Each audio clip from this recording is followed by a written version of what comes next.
If inflammation keeps coming back, what if the real reason is something you stopped doing? What if that one thing was the natural solution you've been missing all along? Long ago, people used plants every day, not as medicine, but as part of how they lived. Over time, these plants quietly disappeared, not because they stopped working, but because something else replaced them. And once you notice that, you'll start to see inflammation in a whole new way. So in this video, we're going to look at 20 of those plants, starting with the ones you already use, but don't notice. Garlic. It's one of those things people use all the time, without ever really thinking about what it's doing. But the moment you crush garlic, something changes. It releases a compound called allicin. And allicin doesn't just sit there, it actively helps reduce inflammatory signals in the body, especially the kind that builds up quietly after meals or during prolonged stress. That's the kind of inflammation most people don't notice. Not sharp pain, not injury, just that low, constant tension in the body that never fully goes away. And garlic works on that level, not instantly, not dramatically, but consistently. And here's the part most people miss. If you chop garlic and immediately cook it, you lose a lot of that effect. It needs a minute. Crush it, let it sit, then use it. That small pause is what allows the compound to fully form. And without it, you're using garlic, but not really getting what it can do. Ginger. This one you feel almost immediately. Warm, sharp, it hits fast. But inside the body, it's doing something more controlled. Ginger contains compounds called gingerols. And these are directly linked to reducing inflammatory activity tied to pain, especially in joints and muscles. But what makes ginger different is that it doesn't just reduce inflammation, it improves circulation. And that changes everything, because when blood flow improves, the body can actually move things out. Waste, buildup, inflammatory byproducts, instead of letting them sit and accumulate. That's why people often feel lighter, less stiff after using it consistently. And the way it's used is simple. Fresh slices, hot water, let it steep, drink it slowly, nothing complicated. But over time, it shifts how the body feels. Turmeric. This one gets talked about a lot, but usually without context, because turmeric on its own isn't the full story. It contains a compound called curcumin. And curcumin works by blocking specific pathways the body uses to maintain inflammation. So instead of just calming symptoms, it interrupts the process itself. But here's where most people get it wrong. Curcumin isn't easily absorbed on its own, which means you can take turmeric regularly and still not feel much. It needs support. Just a small amount of black pepper. That combination increases absorption significantly, turning it from something passive into something the body can actually use. And again, the use is simple. Added to food, mixed into warm drinks. Nothing extreme, just done correctly. And when it is, it becomes something much more effective than people expect. Rosemary. Most people associate it with food, maybe something you sprinkle and move on. But rosemary contains a compound called rosmarinic acid. And what's interesting about it is how it helps regulate inflammation in the nervous system. Not just the body, but the brain, which is where a lot of low-grade inflammation quietly builds up. That heavy, slow feeling, difficulty focusing, mental fatigue that doesn't really have a clear cause.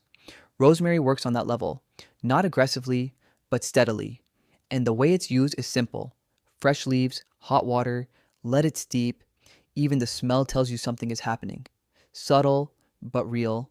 Time, small leaves, strong taste, easy to underestimate. But thyme carries a compound called thymol. And thymol plays a role in how the body responds to inflammatory stress, especially when it's connected to internal imbalance or infection. Because a lot of inflammation isn't random.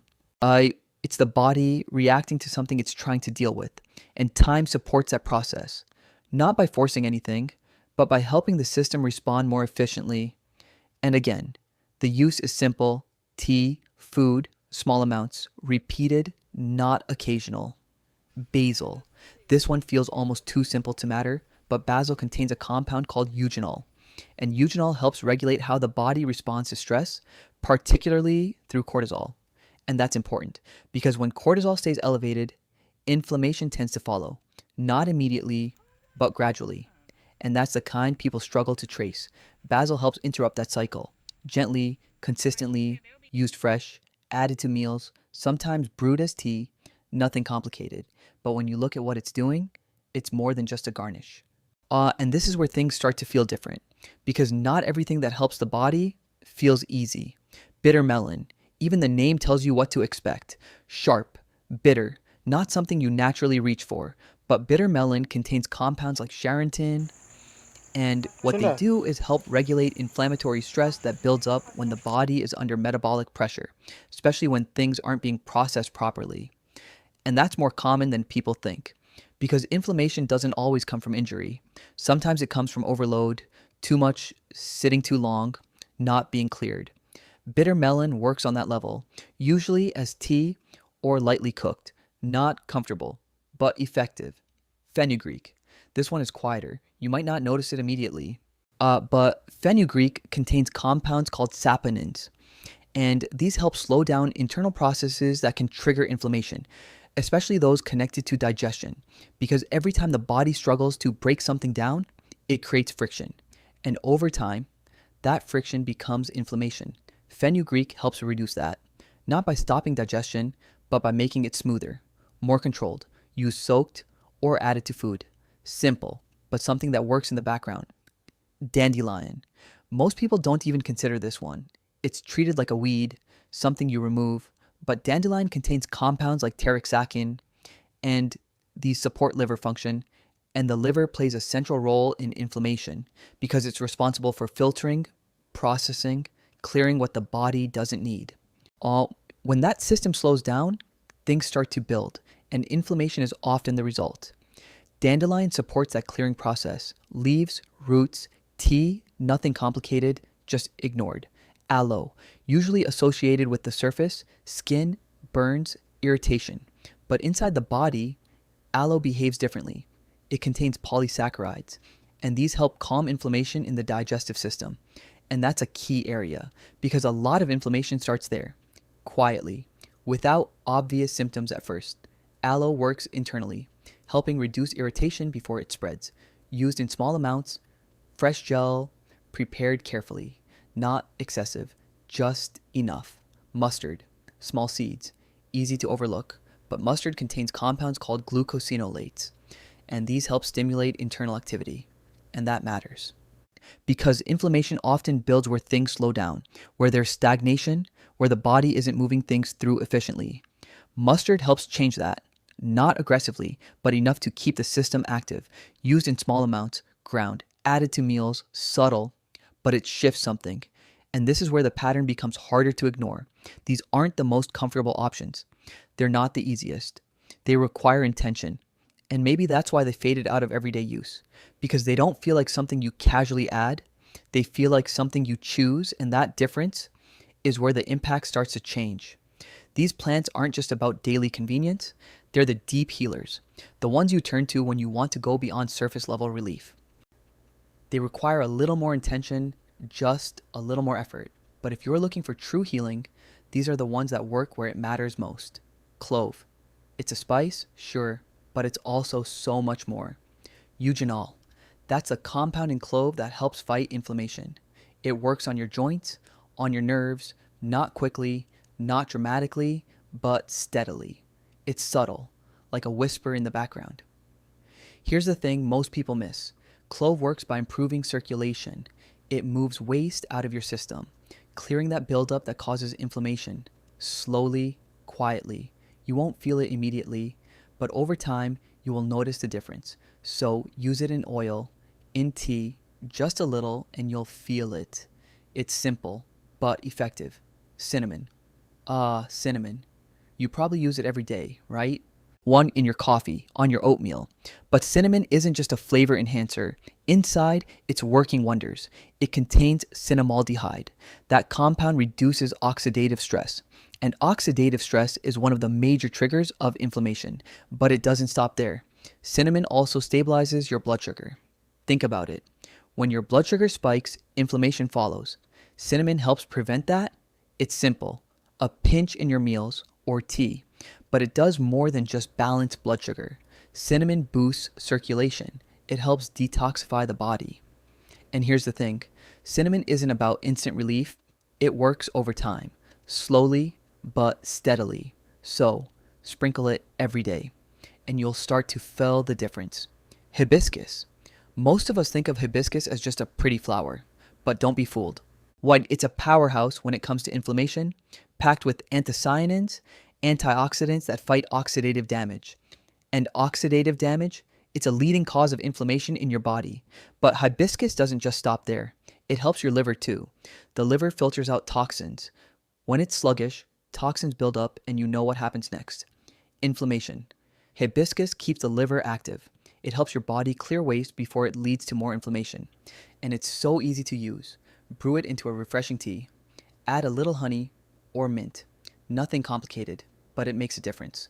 Parsley. It's often just a garnish. We add it to our plates, but don't think twice about it.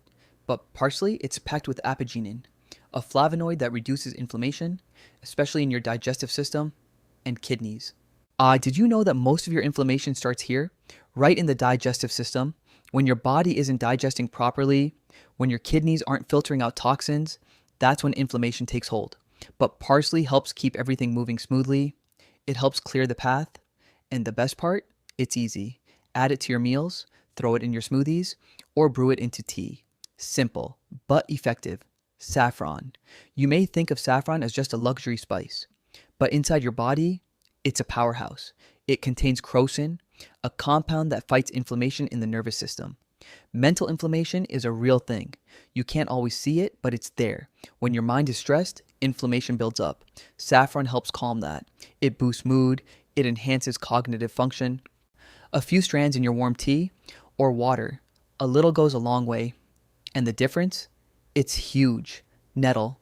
It's often seen as a weed, but don't overlook it. Nettle is packed with quercetin, a compound that reduces inflammation in the joints and the respiratory system. But that's not all. Nettle also supports your kidneys. Your kidneys detoxify. And when they're not functioning properly, inflammation builds up. But nettle helps keep those processes flowing. It keeps your kidneys running smoothly. So use it in tea or a tincture. It's a bit strong, yes, but it's worth it.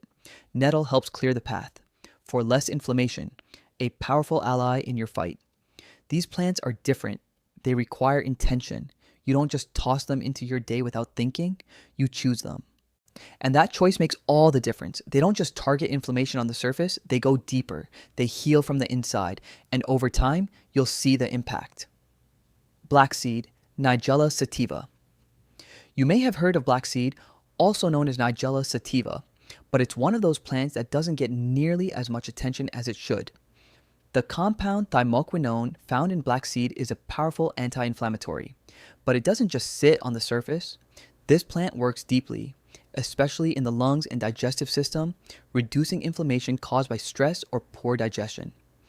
In a world where we deal with environmental stress and gut issues daily, black seed offers a natural way to support the body's healing from within. You can use it in oil form, add it to food, or even brew it into a tea. It's subtle, but effective. And the best part, it doesn't require much. Just a few drops of oil or a sprinkle in meals. Small changes, big benefits. Ashwagandha. Let's talk about ashwagandha, a powerful adaptogen that's been used for centuries to help the body handle stress. Stress-induced inflammation is one of the most overlooked causes of chronic inflammation. When your body is constantly under stress, it triggers inflammation, often silently. But ashwagandha works to calm the nervous system, balance hormones, and reduce that stress-driven inflammation. It's not about masking the symptoms. It's about supporting the body's ability to manage stress. Use it in powder form, blend it into smoothies, or take it as a supplement. It's a small step, but over time, ashwagandha helps bring your body back into balance. And that's where the healing begins. Slippery elm. Slippery elm is a tree bark that's known for its ability to soothe inflammation, especially in the digestive tract. When the gut is inflamed, whether from poor digestion, irritation, or food sensitivities, slippery elm can help calm the lining of the stomach and intestines. It contains mucilage, a gel-like substance that coats and protects the digestive tract, reducing irritation and inflammation. If you struggle with digestive issues that cause discomfort and bloating, slippery elm can help restore balance. It's simple. Just Mix the powder with water to make a soothing tea or use it in capsules. It's not flashy, but it's effective, especially for anyone dealing with gut-related inflammation. These three plants, black seed, ashwagandha, and slippery elm, are the ones you'll turn to when you want to tackle deeper, more stubborn inflammation. They don't just address the symptoms, they target the root causes: stress, gut health, and systemic inflammation.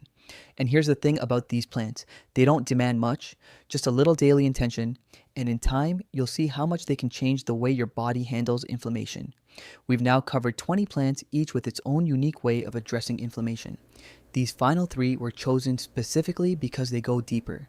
They work on internal stress, gut health, and systemic inflammation. At this point, we've built a solid foundation of simple, accessible plants that can truly support your body in its fight against chronic inflammation. Whether you're using them in your meals, in teas, or as supplements, it's all about small, consistent actions.